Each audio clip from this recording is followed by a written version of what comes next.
Bom dia a todos, bom dia a todas, bom dia para você que nos assiste pela Pop TV em Sobradinho e Porto Alegre ou nos escuta pela Cultural FM em Santa Catarina e no Rio Grande do Sul.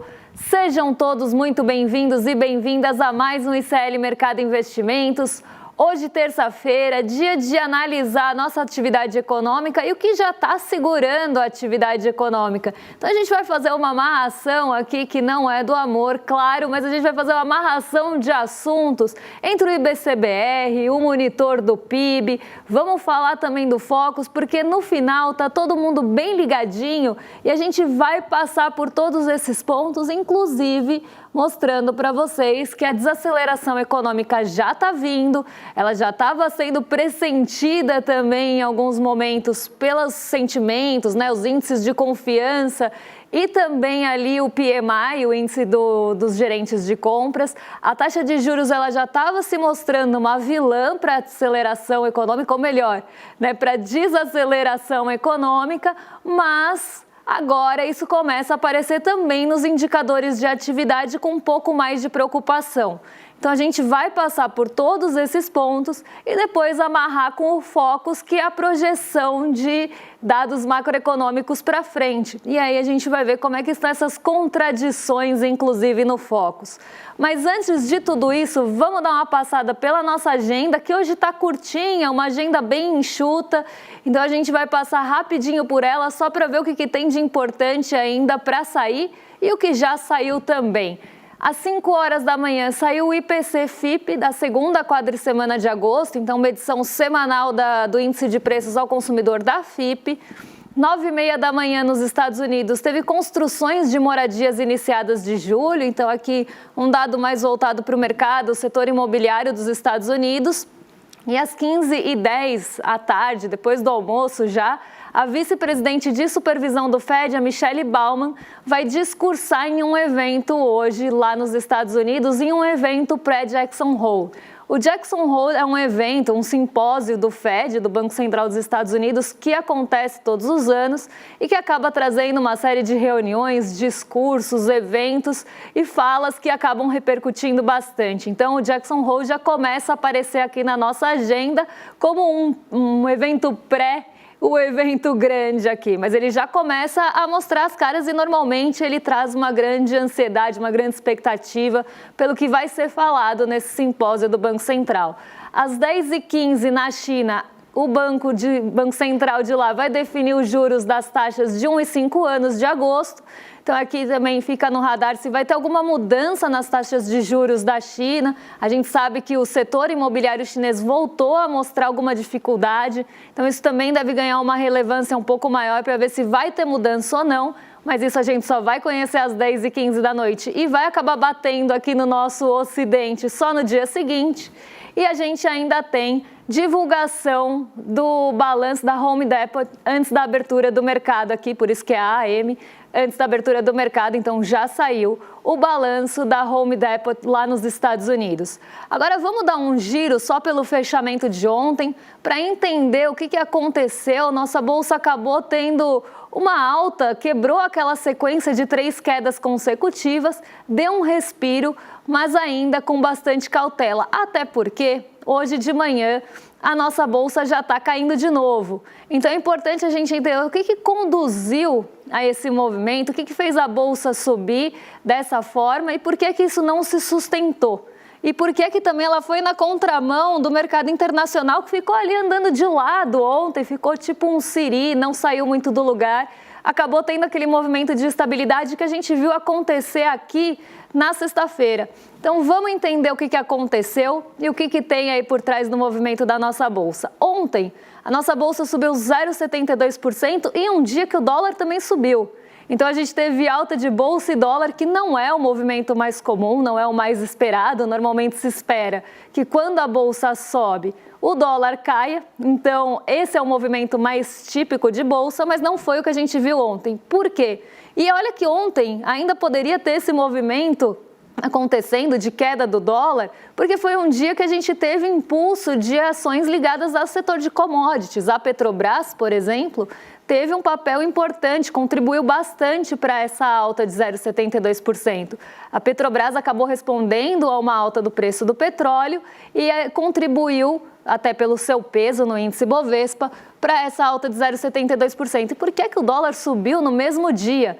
Então, aqui, movimento de commodities, ações ligadas às commodities, normalmente fazem o dólar cair também. Então, movimento atípico aqui, eu vou explicar o que aconteceu. A gente teve, sim, esse reforço das grandes empresas da Bolsa, então das ações de maior peso no índice. A gente chama elas de pesos pesados ou ações de maior peso na composição, maior peso e liquidez. São aquelas ações que são mais negociadas e que acabam tendo um peso maior na composição do índice.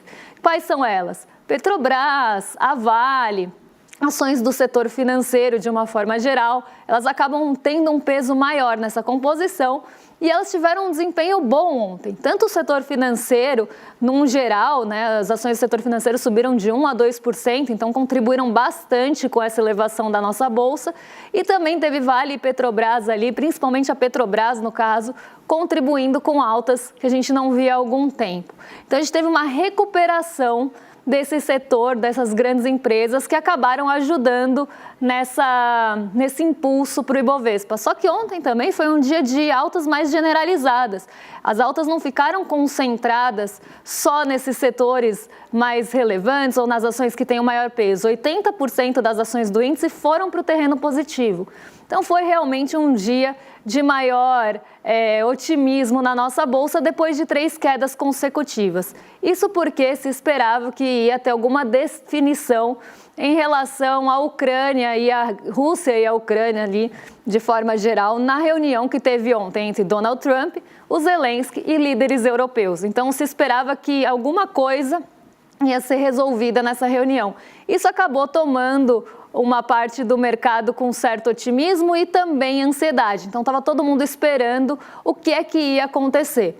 O preço do petróleo, como eu já falei para vocês, levou a Petrobras para cima e o setor financeiro acabou se recuperando de algumas quedas mais recentes. Então, depois de algumas quedas consecutivas, as pessoas voltam a comprar essas ações porque acreditam que elas já caíram o suficiente e que agora é hora de entrar comprando para buscar um ganho. Então a gente viu esses setores respondendo a alguns movimentos um pouco mais específicos. Só que, como eu falei, a alta da bolsa ou a entrada de recurso não foi suficiente para derrubar o dólar.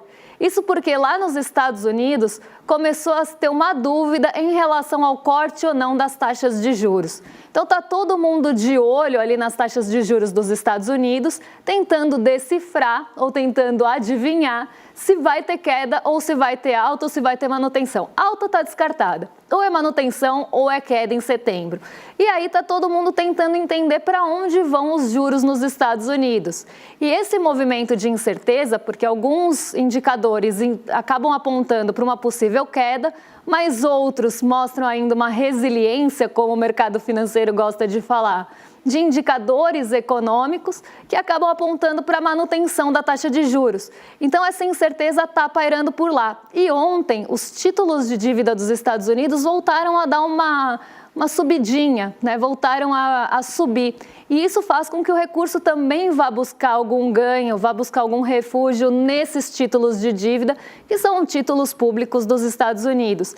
Então, você tem um movimento que acaba até diminuindo um pouco o apetite pelo risco, não suficiente para derrubar a nossa bolsa, mas que tenha sido grande o suficiente para manter o dólar no terreno positivo em relação ao real. Então, o dólar se fortaleceu em relação ao real, ou vice-versa, o real se desvalorizou em relação ao dólar, porque acabou saindo recurso daqui também para buscar ganho nessas treasuries. E justamente esses títulos de dívida dos Estados Unidos com uma alta ontem, acabou mitigando o movimento por lá. Por isso que a Bolsa ficou andando de lado, ainda mais em um dia que ia ter reunião em relação à guerra da Rússia e da Ucrânia, coisa que também já tinha acontecido na semana passada, com o Donald Trump e o Putin. Então, isso está na centralidade, enquanto também não tiver muita definição, as pessoas esperam o movimento abaixar um pouco, a poeira abaixar, para aí sim voltar a se posicionar.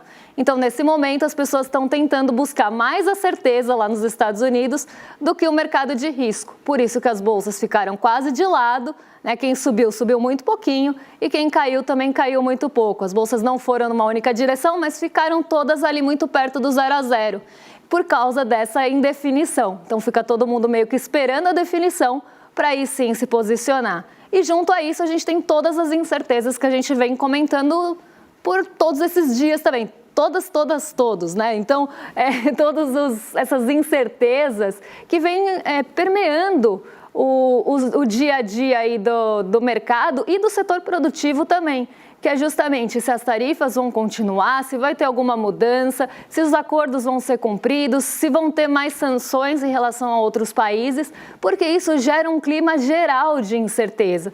E em climas gerais de incerteza, como eu falei, ninguém quer se posicionar. Todo mundo espera a poeira baixar para aí sim tomar alguma decisão, para ter mais visibilidade lá na frente.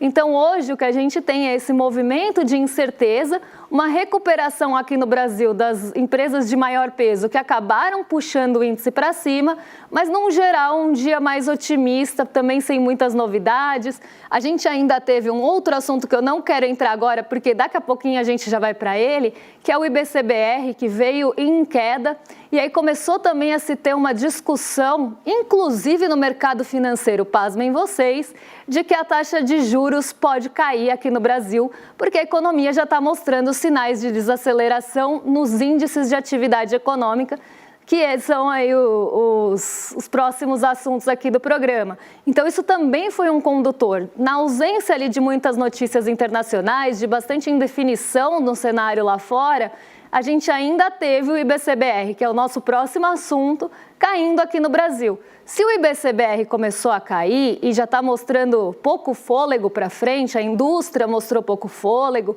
você começa também a pensar que talvez seja a hora de começar a cortar a taxa de juros. Então, isso também foi um contribuidor, aí teve uma contribuição, contribuinte para a nossa bolsa ir para cima, né? Então, foi uma outra contribuição, porque se você espera que a taxa de juros vá baixar, talvez os ativos de risco comecem a ficar um pouco mais atrativos para ganhar de forma especulativa. Então, isso também explicou essa alta, esse otimismo um pouco mais generalizado, na falta de um dia aí com grandes movimentações e com mais espera do que qualquer coisa. Agora, vamos passar para o IBCBR de fato, porque ele é o nosso próximo assunto e não à toa. A gente teve essa queda no índice de atividade econômica do Banco Central. Eu não gosto de chamar ele de prévia do PIB.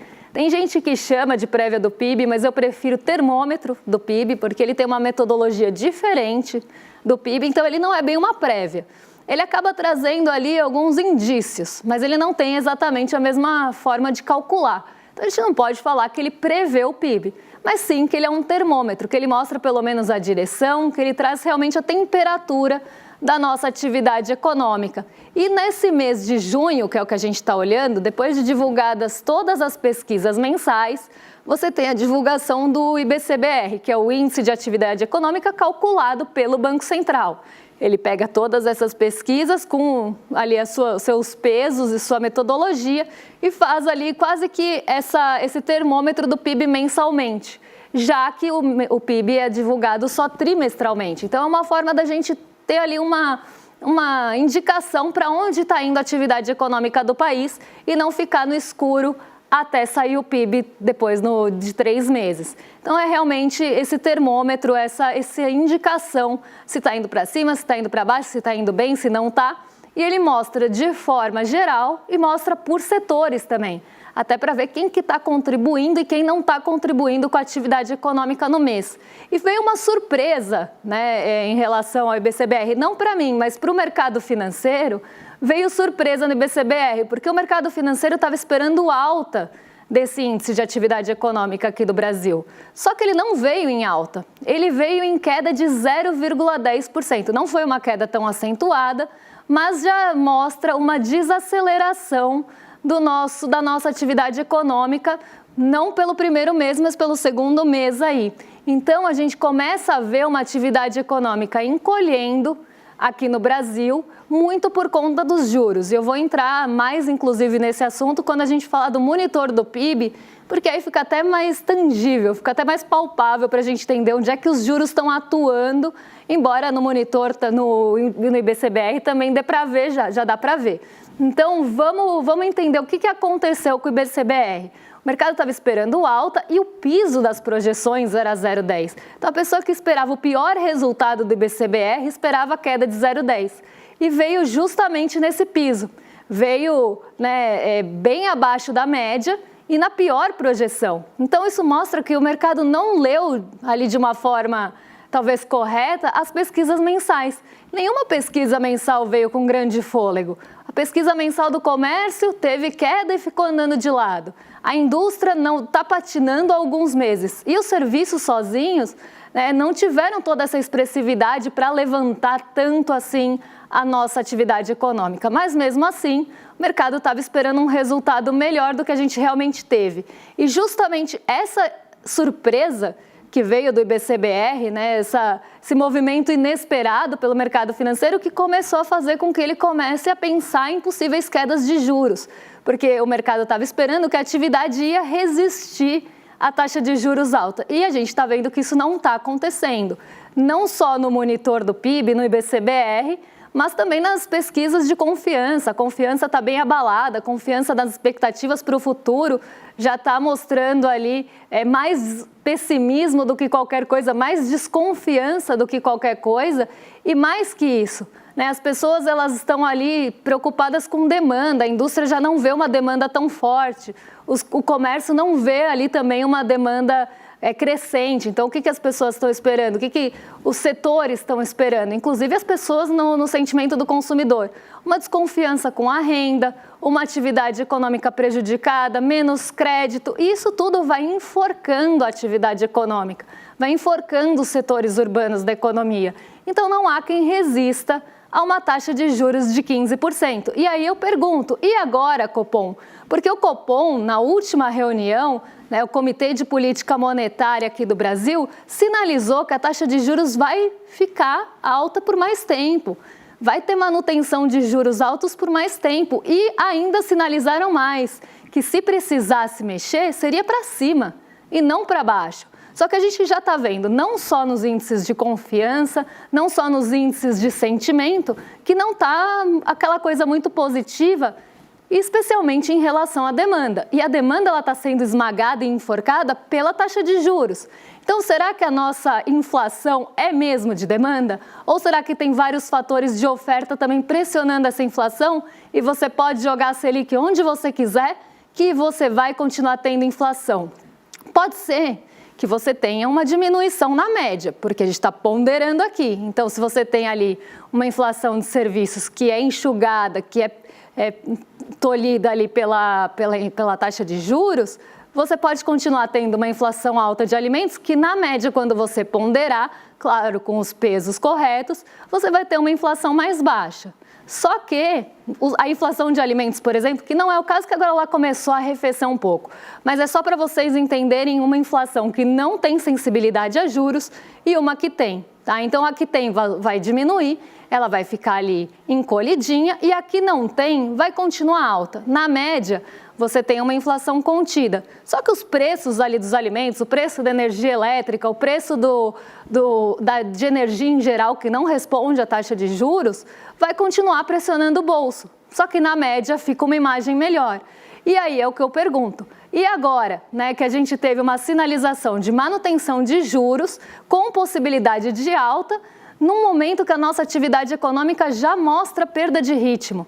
O que vai ser feito? Isso vai ser rediscutido? Será que não é a hora, de forma global, das pessoas pensarem numa meta de inflação diferente, já que a gente teve tantas mudanças de oferta, pensando em lados logísticos, pensando em aspectos climáticos? A oferta já não é a mesma. A gente está sofrendo outros abalos agora. Será que não é hora de repensar que a gente tem um problema de oferta também pressionando a inflação no mundo todo e que isso acaba ali mexendo com os preços e não tem nada a ver com taxa de juros, mas é aquela coisa. O remédio é sempre o mesmo. Você tem dor de cabeça, você dá o mesmo remédio para dor de cabeça, independente da causa. Ah, mas a pessoa bateu a cabeça, não importa, vai tomar o mesmo remédio da pessoa que está com outro problema.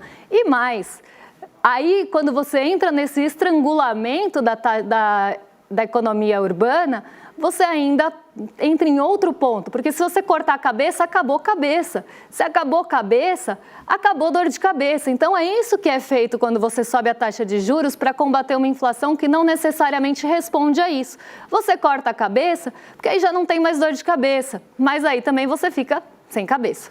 Agora vamos ver como é que ficaram os setores nesse índice de atividade do Banco Central, porque a agropecuária teve ali uma nova queda, né, já vinha em declínio por alguns meses, ficou aí com nova queda de 2,3%, o IBCBR geral foi de menos 0,10%, a indústria ficou praticamente no 0 a 0%, e o IBCBR de serviços ali, né, ficou no 0 a 0, mas para o campo negativo, porque caiu 0,10. E o IBCBR de serviços ficou com um fôlego muito curto. Então o setor de serviços também não mostrou um grande fôlego, um grande ritmo. Ficou com uma alta de 0,10. Se você tirar a agropecuária, que puxou bem para baixo aqui a média do IBCBR, a gente ainda tem uma alta de 0,10%. Então, quem se salvou aqui foi os serviços. Mas os serviços, o grupo serviços, a atividade de serviços só se salvou por um pouquinho, porque ela também já vem patinando há algum tempo. Então, isso mostra que, sim, a taxa de juros já está colocando suas garrinhas na nossa atividade econômica e desacelerando a atividade econômica. A gente vai continuar mantendo essa taxa de juros lá no alto para quê? A troco de quê? Para ter diferencial de juros com os Estados Unidos e entrar dinheiro aqui para baixar o dólar? Essa pode ser uma justificativa, mas nem todos os preços têm sensibilidade a dólar e nem sempre isso é transferido de um para um ali. Você tem preços com sensibilidades diferentes ao dólar. Então, você tem todo esse racional por trás, que a taxa de juros vai diminuir a inflação porque vai segurar a demanda? Vai segurar a demanda, a gente já está vendo segurar a demanda. Mas é a demanda o problema mesmo?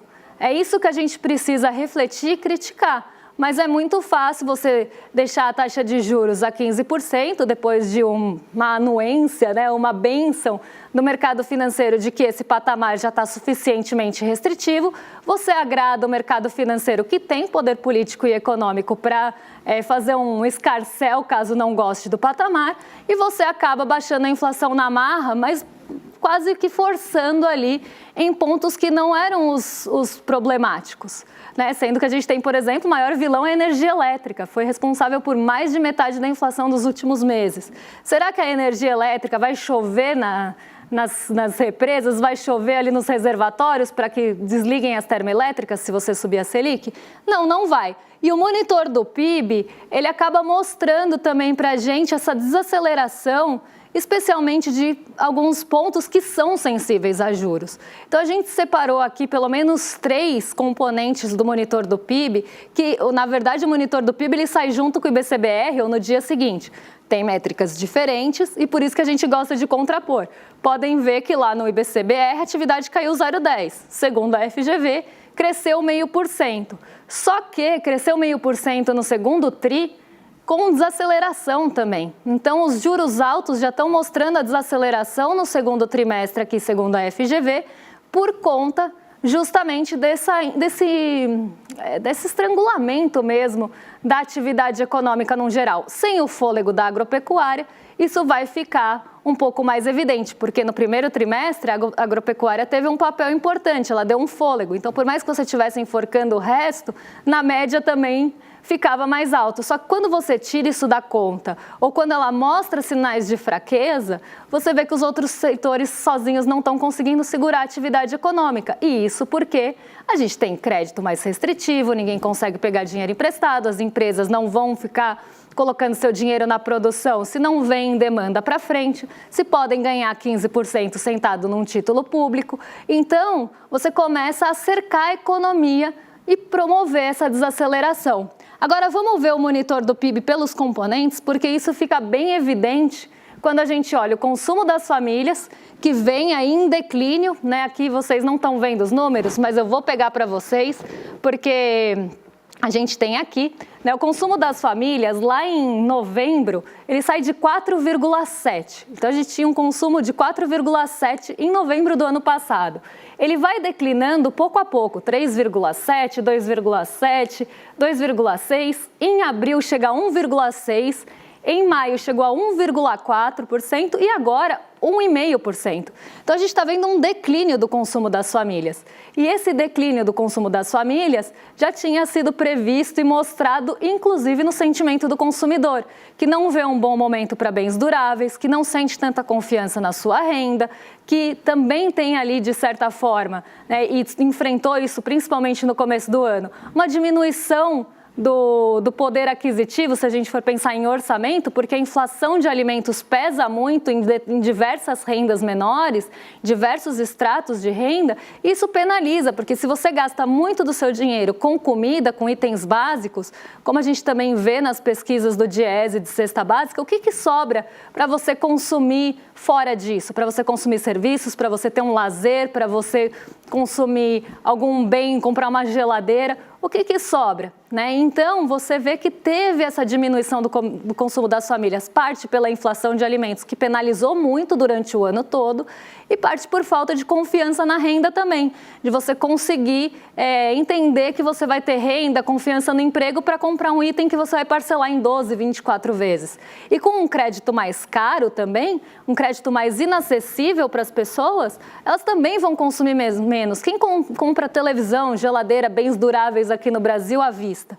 Pouquíssimas pessoas. Então, se o crédito ficar caro e difícil de conseguir por conta da taxa de juros, as pessoas vão parar de consumir algumas coisas também.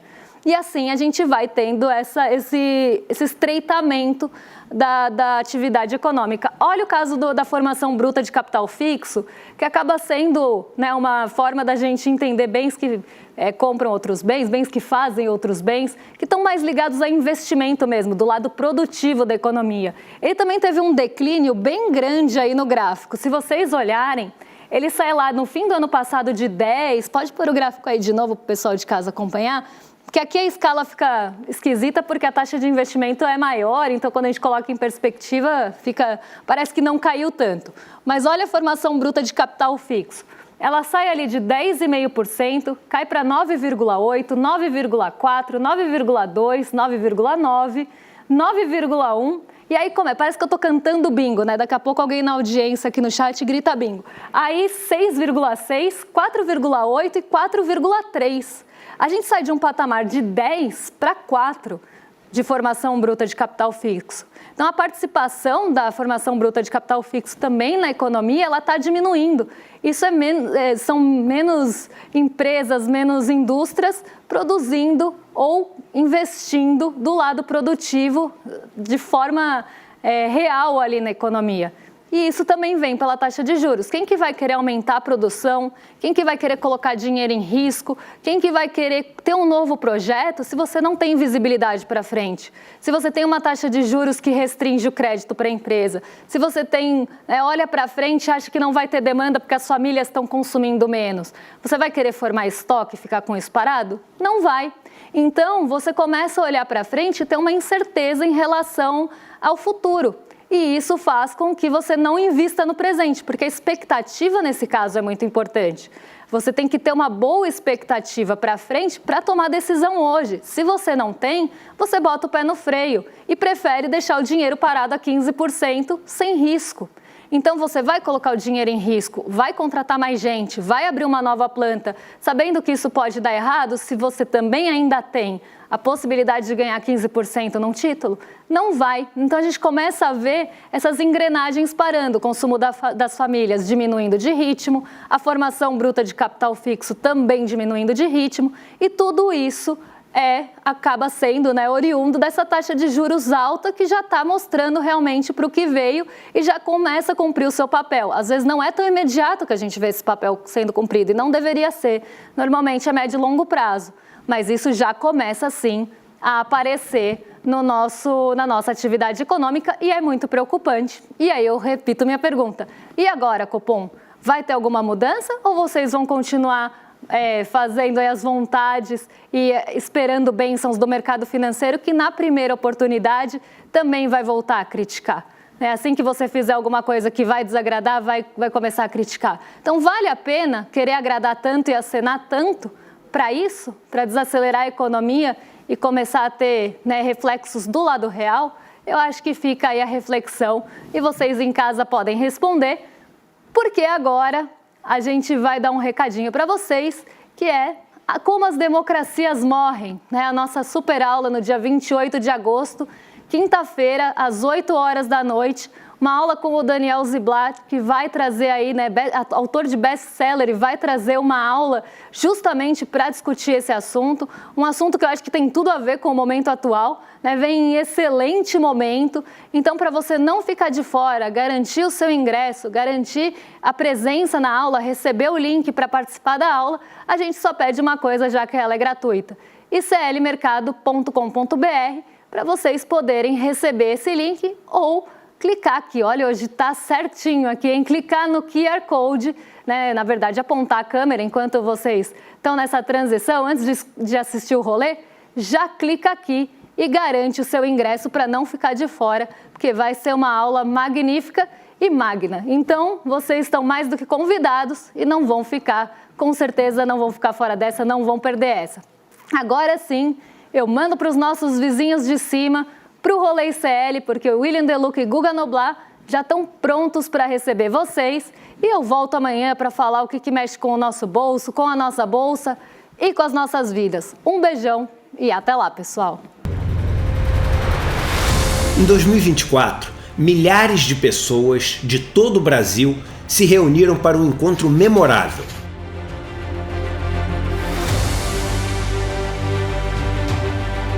No palco, histórias incríveis. A gente está na vida para evoluir, para aprender. Na plateia, novas amizades e sonhos compartilhados. É o melhor presente de aniversário desse mercado. A esperança e a alegria tomaram conta. Vimos que um país mais justo, consciente e humano é possível. Vocês, espectadores, hoje são os protagonistas desse evento incrível e que desperta. Provamos que o conhecimento liberta e o coletivo transforma. Que a gente veio pra cá pra... Nós não precisamos ser médio, nós podemos ser grande, mas nós precisamos sonhar junto para ser grande. Mas esse foi só o nosso primeiro passo. Em 2025, o despertar volta ainda mais incrível, mais necessário, mais revolucionário, mais ICL do que nunca. Estaremos juntos para enfrentar um dos momentos mais difíceis de nossa geração. Chegou a hora de pôr a mão na massa, conspirar e agir, de se unir a milhares de pessoas que acreditam que chegou a hora da mudança e que ela só depende de nós. Despertar 2025. A revolução necessária. Viva esse encontro histórico com toda a comunidade ICL.